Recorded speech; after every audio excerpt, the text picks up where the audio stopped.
خبرها. هر $10 آمریکا 1 ریال ایران شد. ایران رتبه اول با ارزش‌ترین واحد پولی جهان شد. پلیس ترترپول اعلام کرد 5 میلیون پناهجوی آمریکایی و اروپایی در ایران به کشورشان بازگردانده شدند. پناهجویان آواره همکنون در مرز ایران هستند.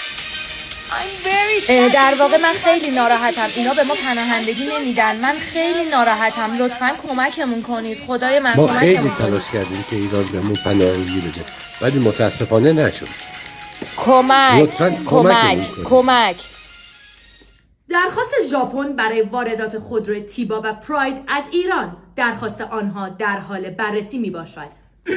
ایران بار دیگر آمریکا را تحریم کرد. به گفته خبرگزاری ایران ترترماری، آمریکا در این باره به دیوان لاهه شکایت کرد. مردمشان در پی بیپولی به خیابانها ریختند.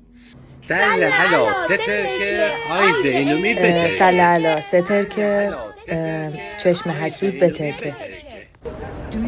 میدونی چرا؟ چون ما روی پای خودمان وامیستیم. هیچ کس با ما هیچ کاری نمیتونه بکنه. بیل گیتس میلیاردر اول جهان طی مصاحبه‌ای اعلام کرد آرزو داشتم در ایران متولد می شدم. واقعا؟ به خدا اینجا نوشته. در پی تولید قسمت سوم سریال ستایش، صنعت فیلمسازی هالیوود تا مرز ورشکستگی رفت. به پیرو همین امر آنجلینا جولی و براد پیت و دیگر ستارگان هالیوود درخواست بازی در قسمت سوم سریال ستایش را اعلام نمودند.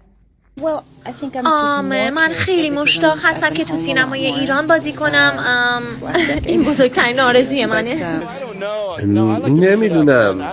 تنها خرجی خانم بچه ها رو ندارم بدم با این ریال گرون. امیدوارم بذارن من هی برم ایران و بیام. هجوم بی‌نظیر مردم ایران برای خرید بلیت کنسرت اندی، معین و سیاوش قمشی.